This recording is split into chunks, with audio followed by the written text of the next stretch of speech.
वंदे मातरम। आप सभी का नेटवर्क 10 के खास कार्यक्रम चर्चा खास में स्वागत है। मैं हूं संजय गिरी गोस्वामी। बात करेंगे उत्तराखंड की। उत्तराखंड में एक और भर्ती घोटाला। जी हां, वन दरोगा भर्ती में भी घपले के सबूत मिले हैं, ऐसा कहा जा रहा है। लेकिन यहाँ एक अच्छी बात यह है कि मुख्यमंत्री के तत्काल निर्देश पर एसटीएफ को जांच के लिए मामला सौंपा गया है। इस मामले में 2 लोगों को साथ के साथ गिरफ्तार भी किया जा चुका है। साथ ही यूके SSS मामले में 25वीं गिरफ्तारी हुई है, माना जा सकता है। माफ कीजिएगा, 25 से ज़्यादा गिरफ्तारियां अभी तक हो चुकी हैं। माना जा सकता है कि सरकार धांधलियों का पर्दाफाश करने के लिए एक्शन मोड में है। जहां एक तरफ घपलों पर कार्रवाई हो रही है, वहीं राज्य में एक और नए जिलों की बात भी उठ रही है। विषय बहुत है, मामला उत्तराखंड का है और इसी पर सभी खास मेहमान हमारे साथ जुड़ चुके हैं। हमारे साथ कुंवर जपेंद्र सिंह, प्रवक्ता भारतीय जनता पार्टी। हमारे साथ मथुरा दत्त जोशी जी, प्रवक्ता कांग्रेस पार्टी। हमारे साथ नीरज कोहली जी, वरिष्ठ पत्रकार हैं। और हमारे साथ प्रदीप कुकरेती, राज्य आंदोलनकारी भी जुड़ेंगे। आप सभी लोगों का बहुत बहुत स्वागत है। मैं सबसे पहले मथुरा दत्त जोशी जी आपके पास आना चाहूँगा और उससे पहले आपको एक बाइट है छोटी सी, इसे भी सुन लीजिएगा, क्योंकि घोटाला केवल उत्तराखंड में नहीं हो रहा है। ऐसी तस्वीरें और जगह से भी आई हैं, लेकिन कुछ दर्द है। वो क्या बयां कर रहा है, जरा आप भी सुन लीजिए। जो बड़ी मुश्किल से पढ़ता है, अपने घर में बूढ़े माँ बाप को भूखे मार के पढ़ता है और उसके बाद परीक्षा के लिए जाता है, रोता हुआ घर लौटता है। क्या दुख नहीं होता है? हम लोगों के मन में कोई रहम नहीं है कि आखिर उस बच्चे का क्या होगा जो अपनी बड़ी पीड़ा के साथ पढ़ रहा है। इन सारे पैसे वाले लोगों के पास में आपने सारी सरकारी नौकरियों को भेज दिया। मैं बहुत कड़वा सच बोल रहा हूं। आज जो पिछले 8 साल में नौकरी में लगे ना, उन सब का भी पोस्टमार्टम कराओ, आपको लगेगा आधा फर्जी मामला निकलेगा। कोई है नहीं, कोई सोचने वाला है इस पर कि आखिर उसके दर्द को कौन जानेगा? है ना, जिस प्रकार से हमने परीक्षा के माध्यम से इन पैसे वाले लोगों को उतार करके सारे के सारे उन गरीबों की आशाओं के ऊपर पानी फेर दिया। और ये थे गुलाब चंद कटारिया जी, पूर्व गृह मंत्री राजस्थान। राजस्थान में भी ऐसा ही एक बड़ा मामला आया था, जिसमें काफ़ी लोगों की गिरफ्तारियां हुई। वहाँ भी पता लगा कि 10-15 लाख रुपए में पेपर बिके हैं। ज़्यादा भी कहा जा रहा है, लेकिन कुछ इसी तरीके की चीज़ें आज उत्तराखंड में भी है। पीड़ा यह है कि उत्तराखंड का जो नौजवान है वो अपने आप को ठगा महसूस कर रहा है और वो पूछता है सभी सरकारों से कि उसका दोष क्या है। कैसे कैसे पैसे भरकर वो पढ़ता है, तैयारियां करता है, और बहुत सारे लोगों को तो तैयारियां करने का मौका बाहर मिलता नहीं। वो जैसे कैसे भी अपने ही तैयारियां करते हैं, कोशिश करते हैं कि इस बार मेरा नंबर आ जाएगा, लेकिन नंबर कहाँ से आएगा? क्योंकि नंबर के साथ एक और नंबर चाहिए होता है और वो नंबर उसके पास नहीं होता। यही एक बड़ा विषय है। अच्छी बात यह है कि लगातार कार्रवाई हो रही है और कार्रवाई जो हो रही है उसे लेकर भी जो कुछ सवाल हैं उस पर बात कर लेते हैं। मथुरा दत्त जोशी जी, एक और घोटाला सामने आया है, उसे कहा जा रहा है कि वो दरोगा भर्ती घोटाला है। उसके अलावा यूके SSS वाला आपके सामने चल ही रहा था। पहले जी मेज में तो नहीं है मेज। जोशी जी बोलिए। देखिए जय संजय जी, बिल्कुल आप सही बात कह रहे हैं। आपने कटारिया जी की बाइट दिखाई, राजस्थान की बात कही, और जिस तरीके से निश्चित रूप से राजस्थान में घपला हुआ, घोटाला हुआ, तो उसी तरह के घोटाले उत्तराखंड में भी हुए, कोई दो राय नहीं है। लेकिन यहाँ पर अगर आप कटारिया जी की साथ साथ करण मेहरा जी की भी बाइट दिखाते तो बहुत अच्छा लगता। नहीं बिल्कुल दिखाई। मैं ये बाइट का, मथुरा दत्त जोशी जी, ये बाइट का मतलब इतना है केवल कि आप सुनिए, पहले आप थोड़ा समझ लीजिए। बिल्कुल आप ही के पास आ रहा हूं। ये बाइट चलाने का मकसद ये है कि मैं आप पे आक्षेप नहीं लगा रहा हूं जी। मैं आक्षेप बोलिए। मैं आक्षेप नहीं लगा रहा हूं, मेरी पूरी बात होने दीजिए। हाँ, मैं, क्योंकि हमारे अध्यक्ष जी ने, अगर आपने 3-4 दिन की बाइट्स देखी होंगी अध्यक्ष जी की, तो बहुत स्पष्ट रूप से कहा कि किसी पार्टी का हो, कितने ही बड़े पद पर बैठा हुआ व्यक्ति हो, जिसने भी नौजवानों के सपनों को चकनाचूर करने का काम किया है, जिसने भी नौजवानों के सपनों को कुचलने का काम किया है, नौजवानों के हितों में कुठाराघात करने का काम किया है, निश्चित रूप से उनके खिलाफ कार्रवाई होनी चाहिए। और जब जब घोटाले हुए हैं, चाहे वो कोई भी सरकारी पक्ष का हो चाहे विपक्ष का हो, जो व्यक्ति भी उसमें शामिल है, नैतिकता के नाते उनको राजनीति से संन्यास ले लेना चाहिए और प्रदेश की जनता से क्षमा मांगनी चाहिए। ये बात हमारे अध्यक्ष जी ने कहा। और हमने इसके साथ साथ एक बात और कही है कि हमने कहा, माननीय अध्यक्ष जी ने कहा कि हाई कोर्ट के सिटिंग जज के सुपरविजन में, निगरानी में सीबीआई इन सब घोटालों की जांच करे तो दूध का दूध पानी का पानी सामने आ जाएगा। सरकार को भी, अगर सरकार जीरो टॉलरेंस की बात करती है तो सरकार को भी लगेगा कि हाँ जांच हो रही है। ठीक है, एसटीएफ ने अच्छी जांच की है, गिरफ्तारियां हुई हैं, 30-32 गिरफ्तारियां हो गई हैं, अधीनस्थ चयन आयोग की भी हुई हैं, अभी दरोगा भर्ती कांड में भी हुआ है, बंद दरोगा वालों में भी अभी एक और मैं देख रहा 6 अरेस्टिंग वहाँ भी हुई है। लेकिन हमारा साफ कहना है, कांग्रेस किसी का पक्ष नहीं ले रही है। अगर सरकार जीरो टॉलरेंस की नीति पे चल रही है, जीरो टॉलरेंस की बात करती है, तो निश्चित रूप से ऐसे माफियाओं को, जिन्होंने नौजवानों के भविष्य को बर्बाद करने का काम किया है, निश्चित रूप से उनके खिलाफ कार्रवाई होनी चाहिए। उनके ऊपर गैंगस्टर क्या लगे, कठोर से कठोर सज़ा उनको मिलनी चाहिए। और हम तो नैतिकता की बात कर रहे हैं। हमने कहा नैतिकता भी कहती है कि अगर आपने गलत काम किया है तो आप जनता से माफ़ी मांगिए और आप कहिए कि मैं संन्यास ले रहा हूँ, मैं भविष्य में इस तरीके की बात नहीं करूँगा। अच्छा जोशी जी, आज क्योंकि बात मैं आपको इसलिए, क्योंकि वैसे तो आप इतने बड़े प्रवक्ता भी हैं और बहुत सपाट बोलते हैं, यहाँ आज कांग्रेस और बीजेपी की बात नहीं हो रही है। यहाँ जोशी जी बात हो रही है उन युवाओं की पीड़ा को लेकर जो वास्तव में पीड़ित हैं। और ये आप भी जानते हैं, आपसे ज़्यादा पहाड़ का दर्द कौन जानता होगा। आज हम ये कह रहे हैं कि आखिर ऐसा हुआ, सरकारें कोई भी रही हो, सरकार में अभी बीजेपी है, सरकार में कांग्रेस रहे, नेता सब वही हैं, सारे जने मंत्री रह चुके, सारे लोग विधायक रह चुके, सब हैं वहाँ पर। लेकिन ये जो चीज़ें चली हैं, आज उसको लेकर बात हो रही है। तो मैं चाहूँगा जपेंद्र जी से भी कि आज बीजेपी कांग्रेस की बात नहीं है, बात हम कर रहे हैं उत्तराखंड के नौजवान को ठगा गया और बुरे तरीके से ठगा गया। और ठगा किसने?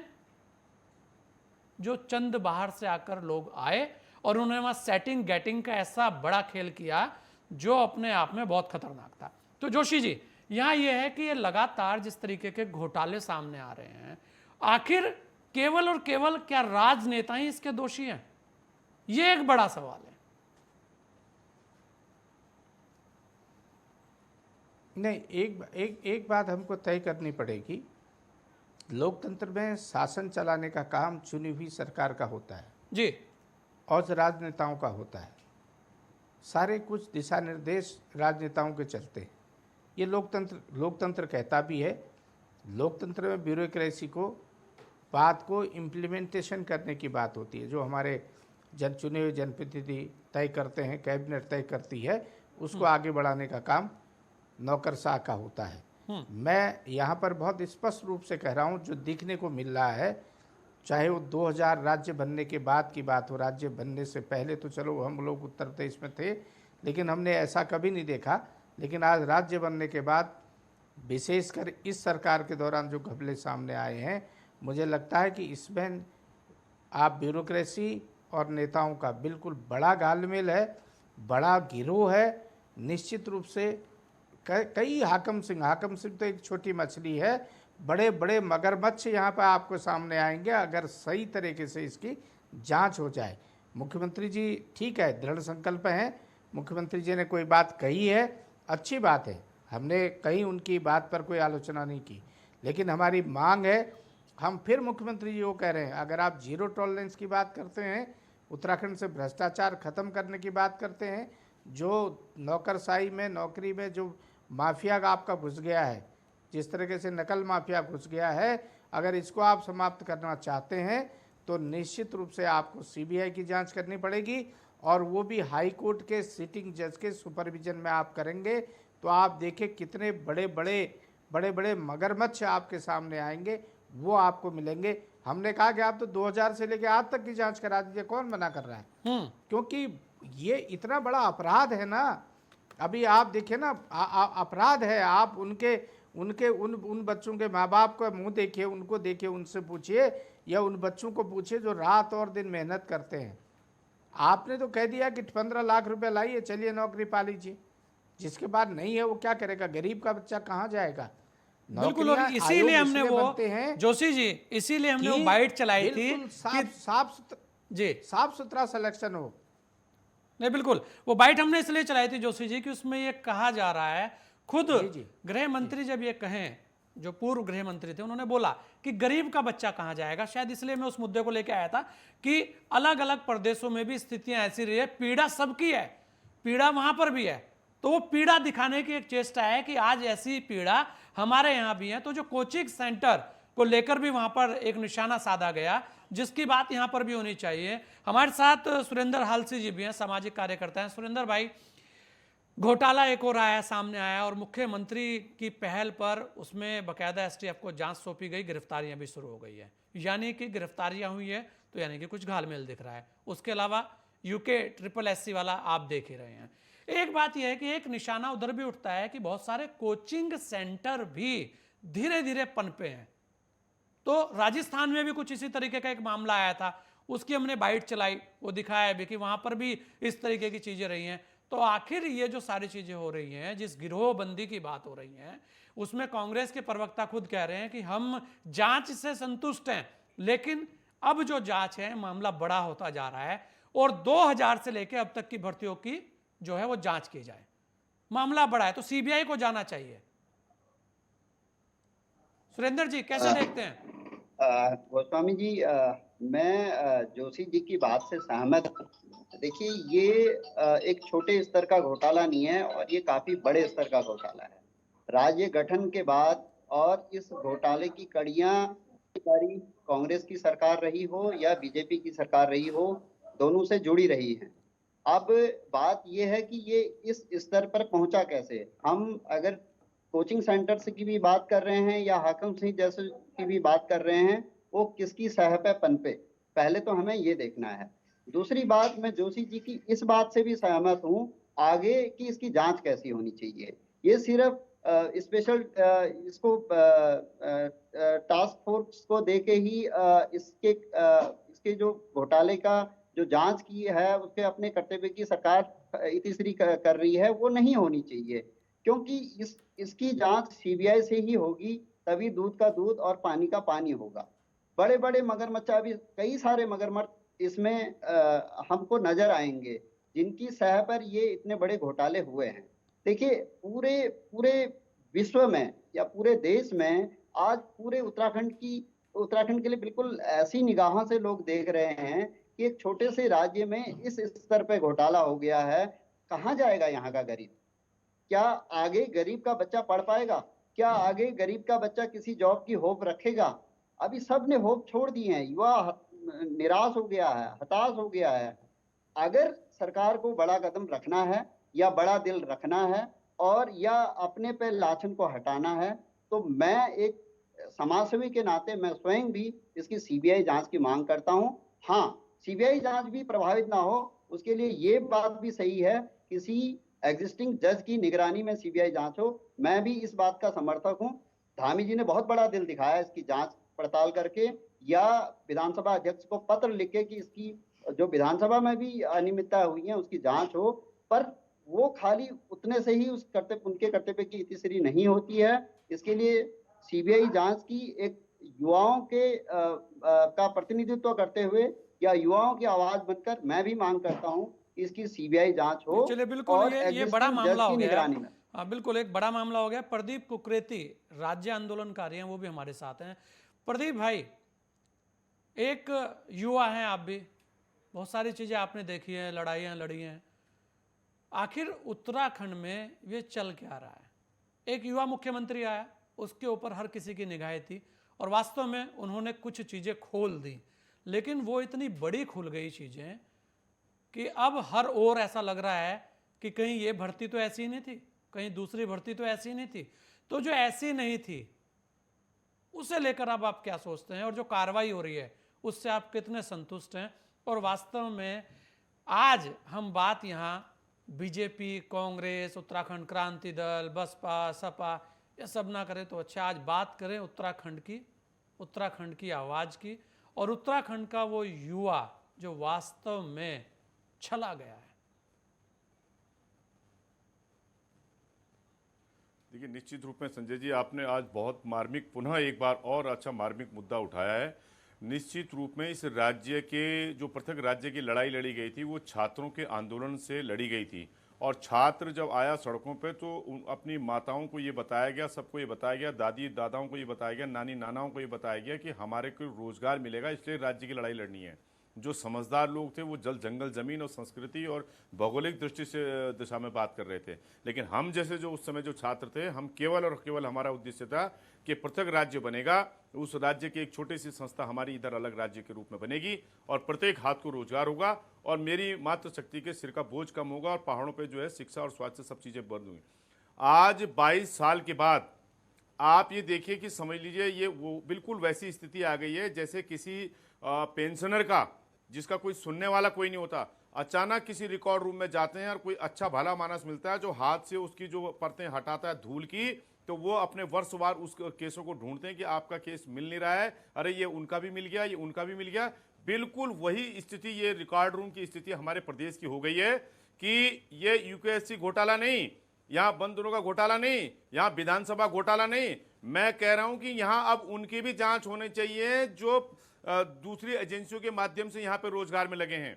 उन्होंने यहाँ पे बेरोजगारों के साथ हकों पे डाका डालने का काम किया है। मैं आपके चैनल को बधाई देता हूं कि आप लगातार प्रदेश के हित में जिस प्रकार से आवाज उठाते हैं, हक हकूकों की आवाज उठाते हैं, और आपकी आवाज को सुन के सरकारों के नुमाइंदे, और मैं बधाई देता हूं मुख्यमंत्री को कि वो युवा हैं और उन्होंने एक कदम आगे बढ़ाया। और बिल्कुल अब पुनः दूसरी बधाई मैं उनको देता हूं विधानसभा अध्यक्ष को, लेकिन इस बधाई को तब मैं पूरा मानूंगा कि जब इसमें सीबीआई की जांच होगी सुप्रीम कोर्ट के निगरानी में। दूसरी बात, आज इसमें इसके लिए मैं उस युवा को भी बधाई देता हूं जो लगातार बॉबी पवार बेरोजगार संघ की तरह, हम तो लगातार राज्य हित में लड़ ही रहे हैं, लेकिन बेरोजगार संघ के रूप में जिस प्रकार से उसने कहा और माननीय मुख्यमंत्री ने उसकी बात को स्वीकार किया, और आज हम देख रहे हैं कि 35 मजाक बना के रखा हुआ है, 35 गिरफ्तारियां हो गई है। हम बधाई देते हैं अजय कुमार जी को कि जो उन्होंने जिस प्रकार से लगातार एसटीएफ जिस प्रकार से काम करी है पूरी पुलिस टीम को, लेकिन उनके भी अपनी सीमाएं हैं, एसटीएफ की सीमाएं हैं, कहीं विजिलेंस जांच हो रही है, कहीं कुछ हो रहा है, लेकिन सीबीआई की जब जांच होगी, भले ही मुजफ्फरनगर कांड की सीबीआई जांच की आज तक कोई रिपोर्ट नहीं आई, लेकिन मैं समझता हूं कि अगर इसमें सीबीआई इंटरेस्ट लेती है, और हम उत्तराखंड राज्य अनुकारी मंच इसीलिए 8 तारीख को भी गांधी पार्क के आगे केवल इस बात के लिए धरना दे रहा है कि इस पिछले 22 साल के भ्रष्टता को बचाने के हटाने के लिए इसकी सीबीआई जांच हो और नए राज्य के उदय के लिए इसके लिए जो है हम लोग संकल्पबद्ध हैं। और माननीय प्रधानमंत्री से प्रदीप भाई, अभी एक चीज और कही जा रही है कि कुछ घोटाले और हुए हैं जिनकी विजिलेंस इंक्वायरी भी पुटअप की गई है, सीएम साहब ने उसमें लगाई है। तो ऐसा ना हो कि एक एजेंसी ऐसी बना दी जाए जो घोटालों की जांच करती रहे। यहां तो लगातार आए दिन एक ना एक नया आ रहा है। अभी तक यूके SSS था, अब वन दरोगा आ गया, ऐसा कहा जा रहा है। इससे पहले भी दरोगा भर्ती पर सवाल है। उसके अलावा ओपन यूनिवर्सिटी, उससे लेकर भी कुछ सवाल चल रहे हैं। उसके अलावा यह भी कहा जा रहा है कि और भी ऐसे डिपार्टमेंट है जहां पर जांच होनी चाहिए। ये तो हर जगह तीर चल रहा है। आपकी पार की नजर है, आपने, मैंने कहा ना कि आपके पार की नजर है, आपने बिल्कुल सही चीज को इंगित किया और सही किया जो मैं कह रहा हूं। दून यूनिवर्सिटी से लेके, ओपन यूनिवर्सिटी से लेके तमाम विश्वविद्यालयों में कहीं ना कहीं जगह जो है खामियां हो रखी हैं, उन पे कोई अभी पर्दा पड़ा हुआ है, वो अंदर से आतंकित हैं वो कर्मचारी अभी। लेकिन ये कहीं ऐसा ना हो जाए, जो आप बात सही कह रहे हैं कि ये एक और आयोग के नाम पे किसी को नौकरी मिल जाए और ये लिंगर ऑन हो जाए। लेकिन जब तक मुझे पूरा विश्वास है कि आप जैसे लोग जो आपके जो है पत्रकारिता इस पर इंगित करेगी और सरकार को, और मेरी बात अधूरी रहेगी, मैं यही कहना चाह रहा था आपके चैनल के माध्यम से भी, 8 तारीख को जो धरना होगा उसमें माननीय प्रधानमंत्री जी को हम ज्ञापन भेज रहे हैं कि मोदी जी, आप भ्रष्टाचार के खिलाफ लड़ाई लड़ रहे हैं, आपके नाम लेकर ये लोग यहाँ पे 57 और 47 लोग जीत के आए हैं, निश्चित रूप में कई जनप्रतिनिधि पक्ष विपक्ष में बहुत अच्छे हैं, उसकी सोच को लेकर अच्छे हैं, लेकिन क्या नैतिकता के आधार पर जिन लोगों के रिश्तेदार जो लपेटे में आ रहे थे उनको इस्तीफा नहीं देना चाहिए था? तो मैं माननीय प्रधानमंत्री से मेरा निवेदन है कि पहले तो वो नैतिकता पर लेते हैं वो तो ठीक है, नहीं तो उनके टिकट सीधे सीधे कटे, ताकि जो भी कार्यकर्ता हो किसी भी पार्टी का हो, जो वास्तविकता उस संगठन के लिए काम कर रहा है उसको टिकट मिले। और माननीय प्रधानमंत्री जी इसमें अग्रिम कार्रवाई करें। जिस प्रकार आप केदार के प्रति आपकी आस्था है, उत्तराखंड के प्रति आपकी आस्था है, और बेरोजगारों और मात्र शक्ति के उस संघर्ष को आपको समझना पड़ेगा। और मैं निश्चित रूप में मुझे पूरा विश्वास है कि शायद प्रधानमंत्री इसकी सीबीआई जांच कराएंगे और माननीय मुख्यमंत्री भी पहल करके इस दिशा में सबकी मांगों को समाहित करेंगे। चलिए, बिल्कुल हमारे साथ हैं कुंवर जपिंदर हैं, आज उनसे पूछ लेते हैं कि वो कैसे देखते हैं इस पूरे मामले को और क्या कहते हैं। कुंवर साहब, अगर आप देखें, जांचें लगातार चल रही हैं और आए दिन एक नई जांच हो जाती है, लेकिन अभी चर्चा उसकी ज़्यादा होती है जहां गिरफ्तारियां लगातार होती रहती हैं। आज स्थिति ये हो गई कि एक अविश्वास सा बना है कि इसमें बड़े लोगों के नाम आएंगे या नहीं आएंगे, ये खुलेगा या नहीं खुलेगा। सीएम साहब का दबाव जबरदस्त है, काम कर रहे हैं, ये सब मान रहे हैं। आप देखिए, खुद कांग्रेस के प्रवक्ता मथुरादत्त जोशी जी वो खुद कह रहे हैं, बड़े सपाट कह रहे हैं कि हमें कोई अभी तक किसी भी बात का उनके ऊपर उंगली नहीं उठा रहे। लेकिन कहीं ना कहीं एक अविश्वास अभी भी बना हुआ है, उसके कुछ कारण हैं। कुंवर साहब, आप देखें, एक भर्ती का मामला हो तो अलग बात है, यहां तो जिस भर्ती में भी आप हाथ डाल रहे हैं वहां पर क्वेश्चन मार्क आ रहा है। देखिए, वर्तमान में हमें ये भी निश्चित रूप से मानना पड़ेगा कि हमारे युवा मुख्यमंत्री और राज्य सरकार की जो पूरी तरह से रणनीति है भ्रष्टाचार पर अंकुश लगाने की रही है।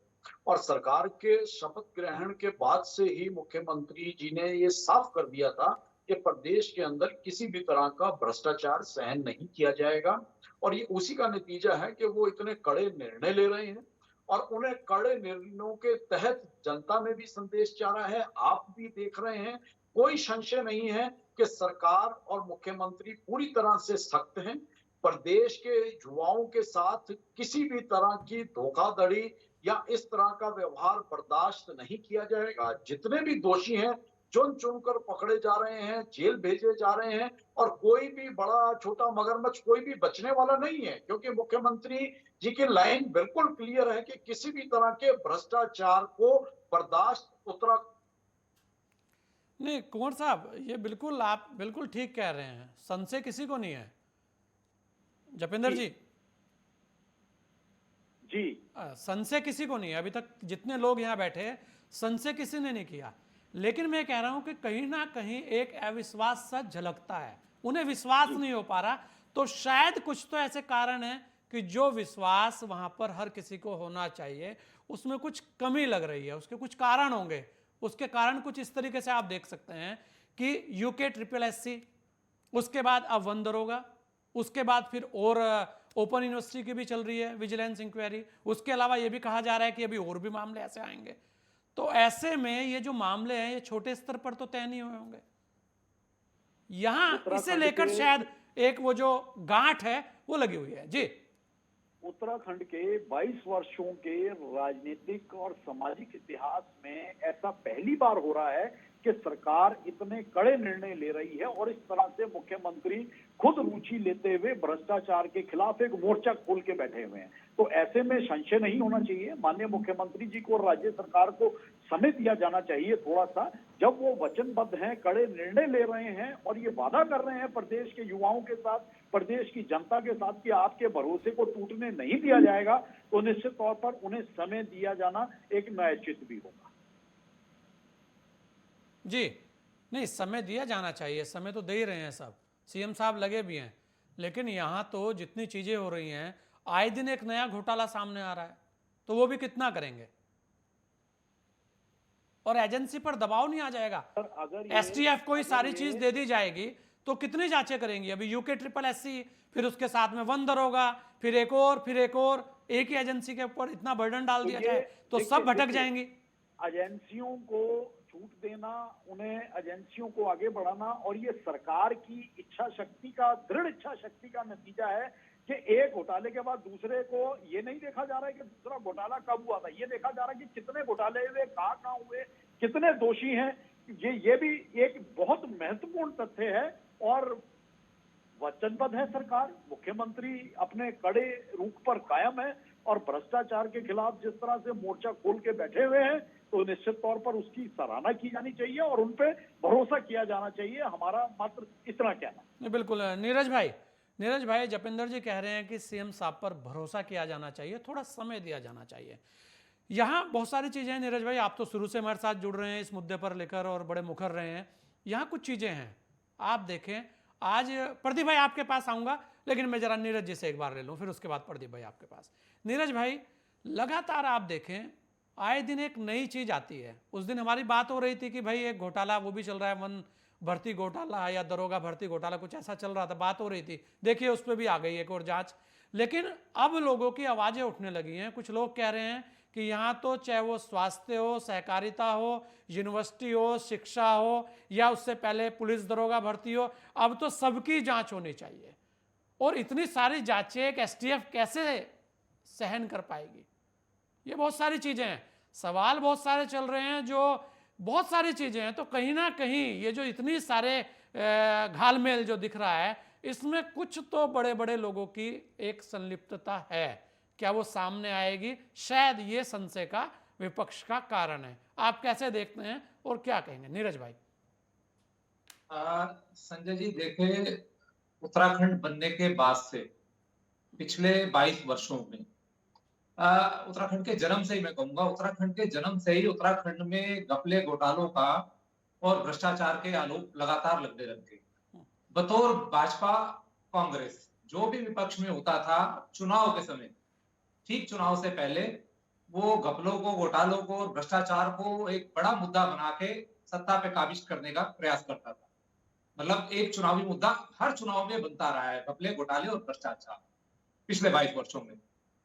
और उन घपले घोटालों के नाम पर जो भी दल सत्ता में आता था, वो जांच समिति, जांच आयोग, जांच कमेटी बना देता था। पिछले 22 वर्षों में हम लगातार ये देखते रहे। वो जांच कमेटियों ने उन घपलों की क्या जांच करी, जांच आयोगों ने उन घपलों की, घोटालों की क्या जांच करी, जांच समितियों ने क्या जांच करी, वो आज तक किसी को, जनता को कुछ नहीं पता। बल्कि मैं ये कहूंगा कि उन आयोगों पर, उन कमेटियों पर सरकारों ने तमाम पैसा खर्च कर दिया और वो परिणाम सिफर रहा। आप ये देखें ना नीरज भाई, ऊर्जा विभाग में कितनी जांच कमेटियां बनी होंगी, आज तक किसी का रिजल्ट सामने आया सार्वजनिक तौर पे बैठा कोई कि ये सब हुआ? उनका परिणाम सिफर रहा और बल्कि वो एक सफेद हाथी साबित हुए कि सरकारी खजाने से उन पर तमाम पैसा खर्च कर दिया गया। अब रही मौजूदा समय की बात, मैंने पहली बार 22 वर्षों में देखा कि किसी मुख्यमंत्री ने, मुझे लगता है कि इच्छा शक्ति दिखाई, घपले घोटाले खुलने शुरू हुए और इतने बड़े स्तर पर, पैमाने पर कार्रवाई और गिरफ्तारियां किसी एजेंसी ने की, यह भी मैंने पहली बार देखा।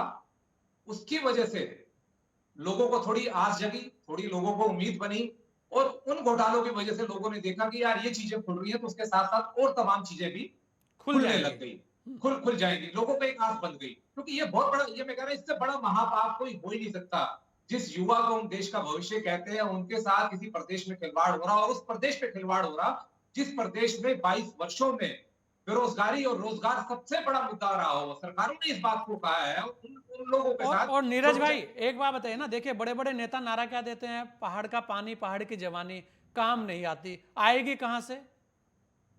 कहां से काम आएगी? काम आने के लिए वो जो मुद्रा चाहिए वो तो उसके पास है नहीं देने के लिए, पेपर खरीदने के लिए। बिल्कुल, तो काम कहां से आएगी? वो तो बाहर ही जाएगा बेचारा। बिल्कुल बिल्कुल बिल्कुल बिल्कुल बिल्कुल, इसमें कोई दो राय नहीं।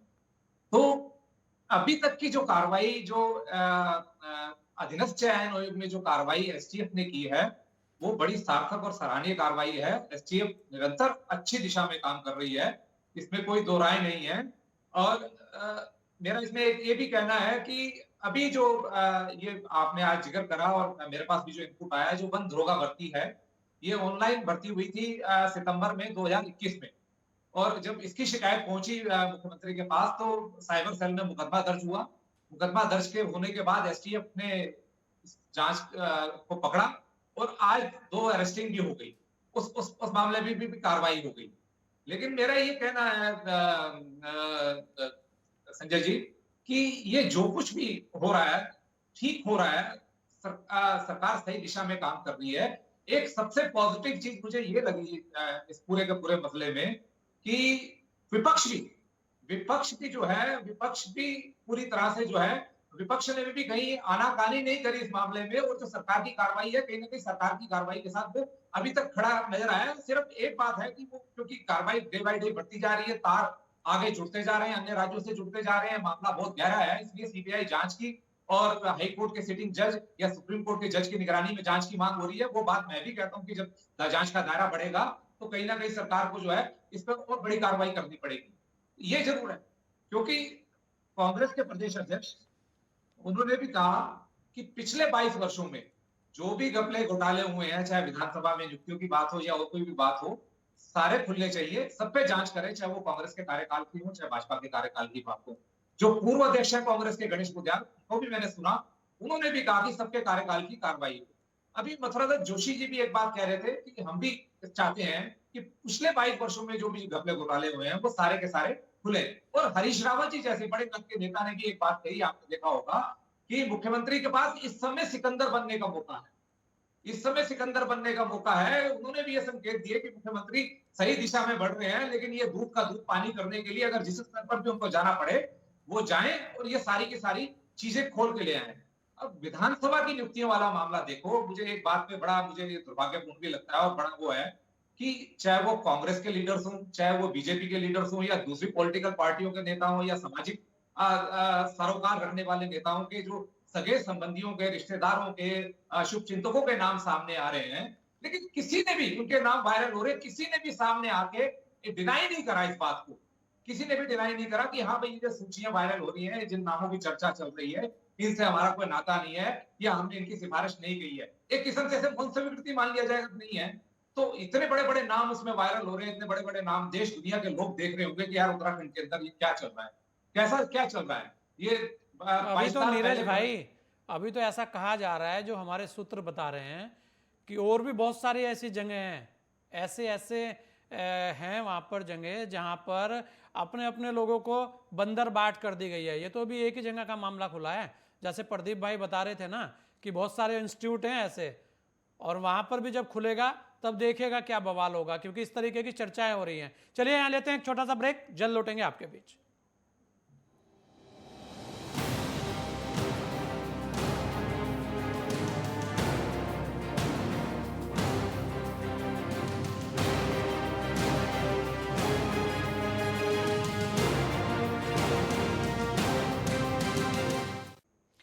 ब्रेक के बाद आपका स्वागत है। आज चर्चा है खास में बात कर रहे हैं उत्तराखंड को लेकर। सभी खास मेहमान हमारे साथ जुड़े हुए हैं। मथुरादत्त जोशी जी, एक बहुत बड़ा सवाल ये है कि आखिर ऐसा क्या किया जाए जो जांच प्रक्रिया है वो बहुत ज़्यादा लंबी ना चले। और जोशी जी मेरी आवाज़ आ रही है आपको? जोशी जी मेरी आवाज़ आ रही है?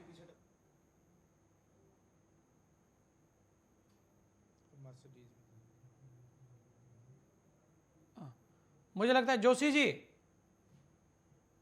मैं जी हाँ जोशी जी मेरी आवाज आ रही है अभी आपको?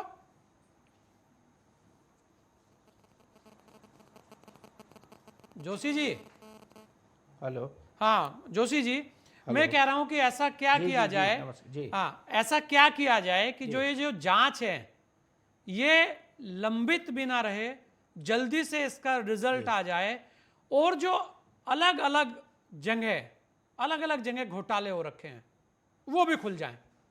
वो कौन सा सुझाव है जो कांग्रेस की तरफ से मथुरादत्त जोशी जी आज देंगे? जी नहीं, देखिए संजय जी, हम तो बार बार इस बात के लिए कह रहे हैं कि अगर सरकार जीरो टॉलरेंस के प्रति ईमानदार है, भ्रष्टाचार को खत्म करना चाहती है, भर्ती माफियाओं को, अभी भर्ती माफिया जितने भी हैं, अगर इनको गिरफ्त में लेना चाहती है तो उसका एक ही समाधान है कि सीबीआई को जांच दे दी जाए और उसका एक टाइम बाउंड प्रोग्राम दे दिया जाए कितने दिन में करनी है, और हाई कोर्ट के सिटिंग जज के सुपरविजन में जांच हो, ताकि समयबद्ध तरीके से, चरणबद्ध तरीके से जांच हो और उसका तत्काल निपटारा हो। तब ये काम हो सकता है। और जोशी जी, खाली Otherwise यूके ये तो ट्रिपल एससी की गिरफ्तारियां जांच ठीक है, देने से हुई क्या है, फायदा होगा? अच्छा काम किया है, हम उसमें यहाँ तो घोटाले और भी नहीं बहुत सारे हैं। हम सब कह रहे हैं, सारी जांचों को आप एक कलब कर दीजिए ना। हम्म। आप निश्चित वो परत दर परत अपने आप परतें खुलती चली जाएंगी अगर सारी जांचों को वहीं दे दें।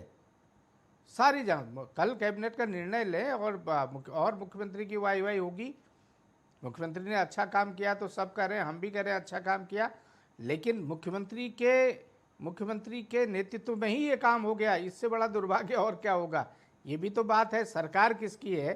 5 साल से ये लोग सरकार चला रहे हैं और 5 साल के ही घोटाले ये हैं। और हमने तो साफ सुथरी बात में कह दिया है। मैं तो धन्यवाद करूंगा हमारे जो पैनलिस्ट बैठे हैं, उन्होंने हमारी बात को, चाहे सुरेंद्र भाई हों, प्रदीप कुकरेती जी हों, चाहे हमारे कोहली साहब हों, कि हमने तो कहा 2000 से लेकर आज तक जितनी भर्तियां हुई है, जिसमें भी सरकार को थोड़ा सा शक आ रहा है या जिसकी तरफ कोई उंगली उठ रही है, उसको भी आप एक बार जांच करा दीजिए, ताकि ये प्रदेश एक उदाहरण पेश कर सके कि हम भ्रष्टाचारियों को बिल्कुल नहीं बचाते हैं।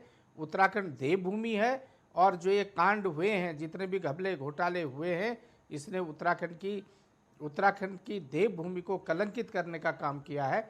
और अच्छा होगा कि सरकार हाईकोर्ट को दे और हाईकोर्ट और सीबीआई को आदेश करे, तो निश्चित रूप से दूध का दूध पानी का पानी होगा। बाकी तो हम तो बार बार कह रहे हैं, सरकार का हम तो साथ दे रहे हैं। हम कहीं कोई किसी अधिक कुछ नहीं कह रहे कि भाई गलत हो रहा, सही हो रहा। अच्छी बात है, एसटीएफ ने त्वरित कार्रवाई की। अगर और आगे इसमें जाना, देखिए मैंने कहा ना, हाकम सिंह तो एक छोटी मछली है। आप बताइए हाकम के साथ कितने लोगों के फोटो हैं? ये अभी तो वहेल उनका बाकी क्या है। संरक्षण था? बड़ी नहीं था वहेल है हाकम सिंह इसमें। को? ये बताइए। जी। इस प्रदेश के वेल हैं। मैंने इसलिए मगरमच्छ की बात की। इस प्रदेश के वरिष्ठतम अधिकारी जो पूरे प्रदेश में लाते हैं, उनके साथ फोटो खींच के वो फोटो वायरल हो रही है आपकी जगह जगह, आप देख लीजिए। तो कहाँ क्यों मजाक बना रहे हैं? किसकी भावनाओं से खेल रहे हो? क्या करने जा रहे हो? भाई कम से कम ऐसे लोगों को बेनकाब करने के लिए निश्चित रूप से दृढ़ संकल्प तो आपको लेना पड़ेगा, आपको कहना पड़ेगा। यही बात विधानसभा की है। विधानसभा में भी हमने तो कहा 2000 से लेके, मैंने कहा आदरणीय पंजी मेरे बड़े परम मित्र थे, आज स्वर्गवासी हैं। गलत परंपरा तो वही डाल के, तेरे मेरे के चक्कर में कोई नहीं मिला, तू भी आ भाई, तू भी आ, तेरा भी करता हूँ भला, तेरा भी करता हूँ भला। आप बताइए ना, आप बताइए मुख्यमंत्री के, मैं एक नई बात आपको बता देता हूँ, मुख्यमंत्री के विवेकाधीन कोष से तो गरीब को मिलता है।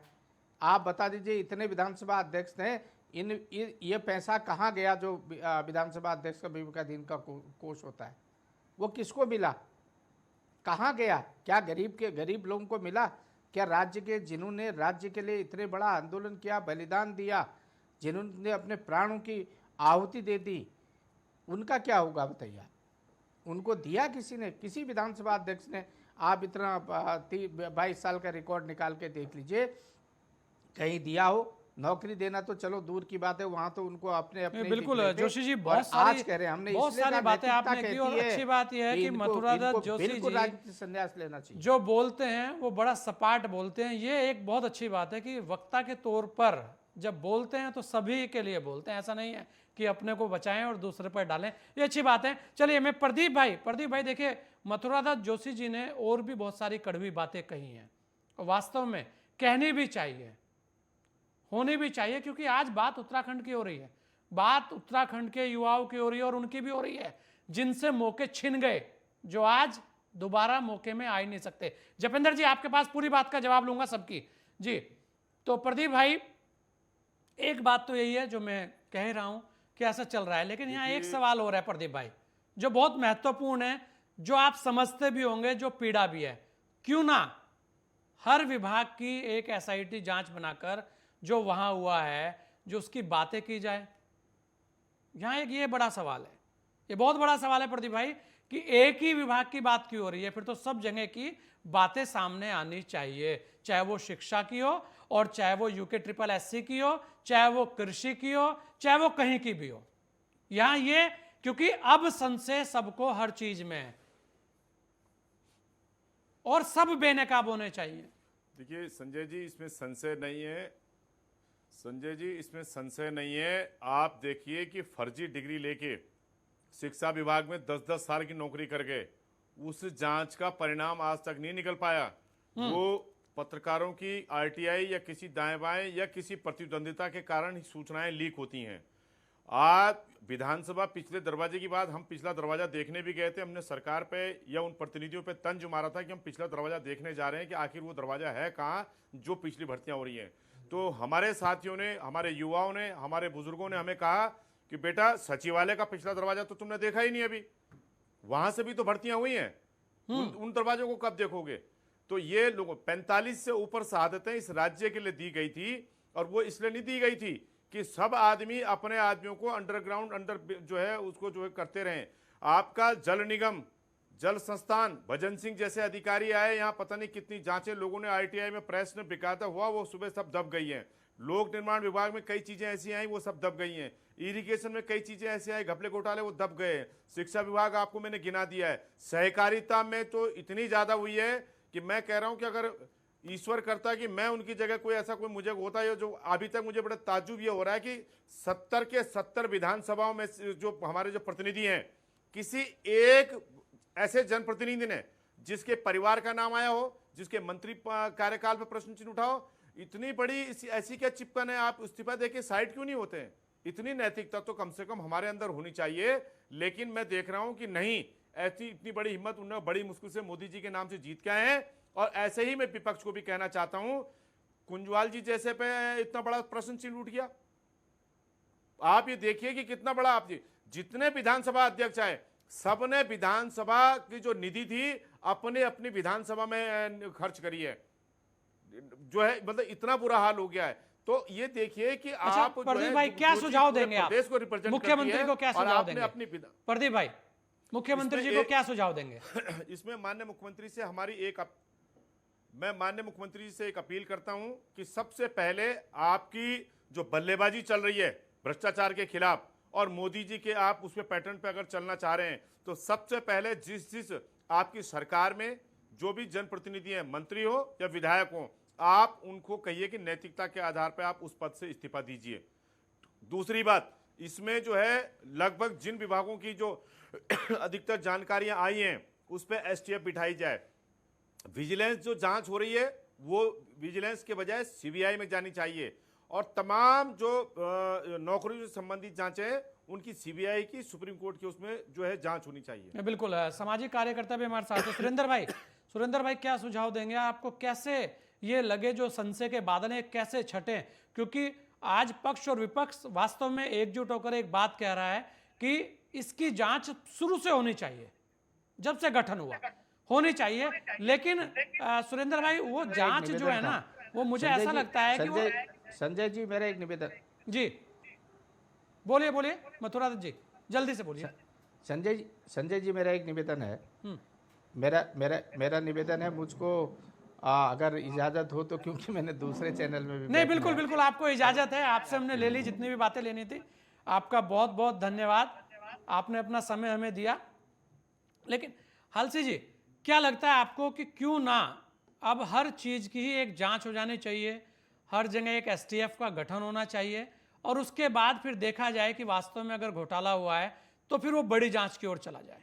जल्दी से 2 मिनट में अपनी बात रखिएगा जी। सबसे पहले तो मैं आपका धन्यवाद कहूंगा कि आप बारीकी नजर से इस पे आप पड़ताल कर रहे हैं।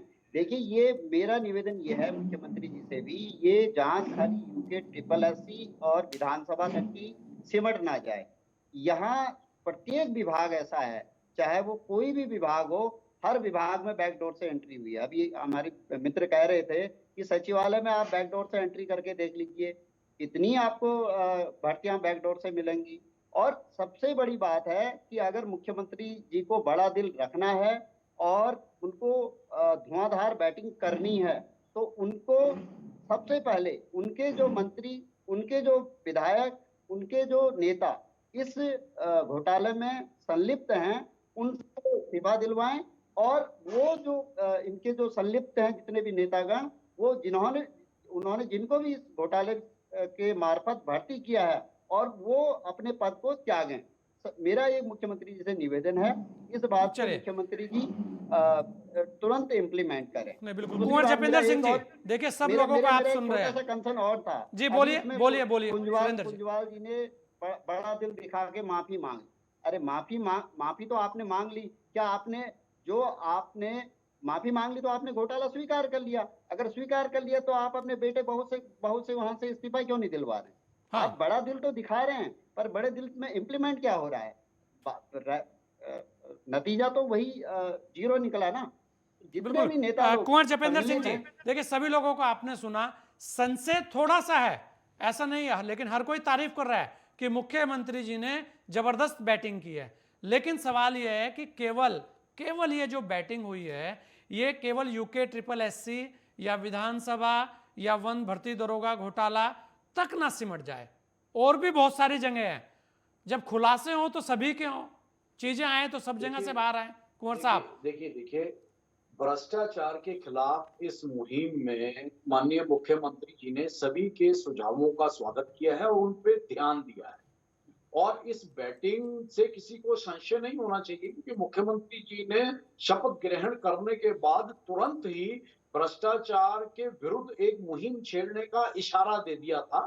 और कुछ लोग वहां समझ भी गए थे कि इस बार जो भारतीय जनता पार्टी की सरकार है, जो इस प्रदेश के अंदर गलत परंपराएं पनपी हैं, उन परंपराओं को खत्म करने के लिए, भ्रष्टाचारियों को उनके अंजाम तक पहुंचाने के लिए निश्चित तौर पर सख्त कदम उठाएगी। और मुख्यमंत्री जी ने वो कर दिखाया।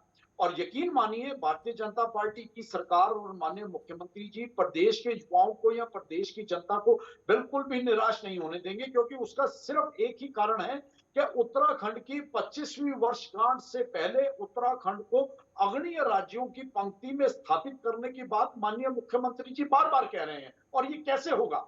भ्रष्टाचार को और भ्रष्टाचारियों को जड़ से उखाड़कर निश्चित तौर पर अपने किए हुए वादों को पूरा कर युवाओं का और जनता का भरोसा कायम रखते हुए जिस तरह से कार्रवाई हो रही है, इसी तरह की कार्रवाइयां आपको भविष्य में भी नजर आएंगी। और निश्चित तौर पर 25वीं वर्षगांठ से पहले हम उत्तराखंड को एक क्लीन स्टेट के रूप में अग्रणी राज्यों की पंक्ति में स्थापित करने में सफल होंगे। यह माननीय मुख्यमंत्री जी और राज्य सरकार का पूरी तरह से एक सिंगल पॉइंट एजेंडा भी। जपेंद्र भाई, आप तो सारी चीज देख ही रहे हैं और बड़े एकदम वास्तव में बड़ी मेहनत की है आपने भी। आपको लगता है कि उन चंद अधिकारियों पर भी कार्रवाई होंगी जो वास्तव में मास्टरमाइंड रहे हैं?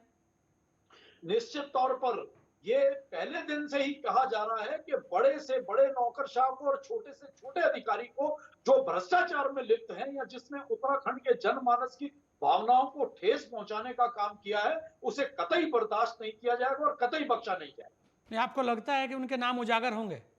निश्चित तौर पर आप देखिए जैसे जैसे जांचें आगे बढ़ेंगी और जो कार्रवाइयां अमल में लाई जा रही है, दूध का दूध और पानी का पानी होने जा रहा है। चलिए, बिल्कुल होना भी चाहिए। नीरज भाई, क्या लगता है आपको, क्या कहेंगे? आपने सब लोगों को सुना, लेकिन हम फिर यही कहेंगे नीरज भाई, जिसकी बात शुरू से होती है कि जो मास्टरमाइंड है, ये जो खिलाड़ी लोग हैं, इनके नाम जरूर सामने आने चाहिए। और 3-4 खिलाड़ी बड़े बड़े जरूर हैं, क्योंकि इतनी सारी चीजें हो रही हैं, हर जगह घोटाला। ऐसा क्या हो गया भाई?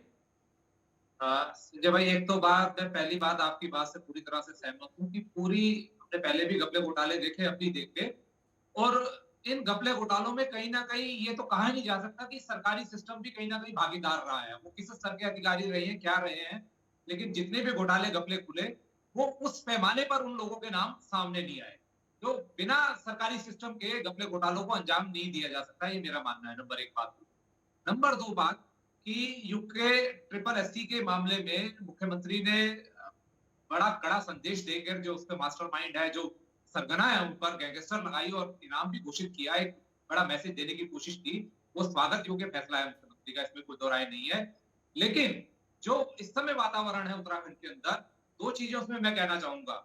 एक चीज तो ये संजय भाई कहना चाहूंगा कि आज से पहले 10 मुख्यमंत्री रहे, क्योंकि मैं धामी जी की 11वीं 12वीं और 12वीं पारी को इसलिए काउंट नहीं कर रहा हूं कि उस समय भी उनको अल्प समय मिला और अभी भी आए उनको अल्प समय मिला। क्या हमारे उत्तराखंड में 22 साल में कोई इस तरह से कोई पारदर्शी व्यवस्था नहीं बनी कि हम भर्तियों को बिल्कुल सुरक्षित रूप में या फुलप्रूफ रूप से भर सके? तो इस पर एक बहुत बड़ी हमें नीति बनानी पड़ेगी, चाहे वो हमें कैबिनेट में जाना पड़े या सरकार को इस पर चिंतन मंथन करना कि किस तरीके से इसको फुलप्रूफ किया जाए, ताकि भविष्य में ऐसा ना हो। और दूसरी बात, अब समय आ गया है जब भ्रष्टाचार पर आप जीरो टॉलरेंस की बात करते हो, तो अब लोकायुक्त चाहिए हमें सशक्त लोकायुक्त चाहिए। वो वाला लोकायुक्त नहीं चाहिए जो बिना दांत और बिना आंखों के हो, हमें सख्त दांतों वाला और तेज आंखों से देखने वाला हमें लोकायुक्त चाहिए। धीरज भाई, एक चीज और है, आज तो चलिए हमने घोटालों पर बात की, अब जब खुल ही रहे हैं, अभी तक भी मैं देख रहा हूं कि बहुत सारी चीजें चल रही हैं, लेकिन हमारे यहाँ पर एक बहुत बड़ी और कड़ी जुड़ रही है, बहुत बड़ी जो खबरें वो आती हैं वो है भू माफियाओं की। इस पर भी अगली बार हम बात करेंगे। प्रदीप भाई आपको भी बुलाएंगे क्योंकि बात है वो भी बहुत बड़ी है और सभी बहुत बड़ा लोग मसला रहेंगे, है। क्योंकि जब बात हो रही है तो ये कहीं ना कहीं सब कड़ियां हैं, वहां बैठकर जो ताना बाना बुना जाता है उसकी भी बात होनी चाहिए कि आखिर इन चीजों में इन्वॉल्व कौन कौन लोग हैं। अचानक से बाढ़ आ गई है, लोग कह रहे हैं कि ऐसा क्या हुआ, घोटाले खुल रहे हैं, खुलेंगे क्योंकि एक युवा मुख्यमंत्री आया है, उस पर विश्वास है तो इसलिए उन्हें दे रहे हैं चिट्ठियां लगातार। और ऐसी खबरें हमारे पास आ रही हैं कि अब भू माफियाओं को लेकर भी आवाज उठ रही है और शायद आप लोग सहमत भी होंगे। अगली बार उस पर भी बात करेंगे। वर्तमान में संजय जी मैं आपकी बात काट रहा हूँ, सारे पैसे जो कमाई के आए वो भू माफियाओं के पास ही तो गए। नहीं बिल्कुल, इसीलिए प्रदीप भाई अगली बार उस पर भी बात करेंगे क्योंकि वो भी उत्तराखंड के लिए बहुत बड़ा नासूर बन रहा है, जिसे लेकर भू कानून की बात भी हो रही है। चलिए, आप सभी लोगों ने अपना समय हमें दिया, इसके लिए आप सभी लोगों का बहुत बहुत धन्यवाद। कार्रवाई होनी चाहिए और जिस तरीके से मुख्यमंत्री कार्रवाई कर रहे हैं उससे लेकर हलचल बहुत है, लोगों में डर बना हुआ है कि कहीं मेरा नंबर तो इस बार नहीं लग गया। लेकिन वास्तव में उत्तराखंड में जिस तरीके के नज़ारा देखने में आया है उससे युवाओं का जो दिल है वो टूटा है। कहीं ना कहीं आज उत्तराखंड का युवा अपने आप को ठगा हुआ महसूस कर रहा है।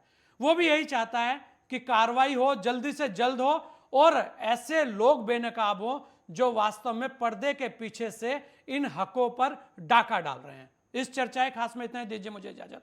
जय हिंद।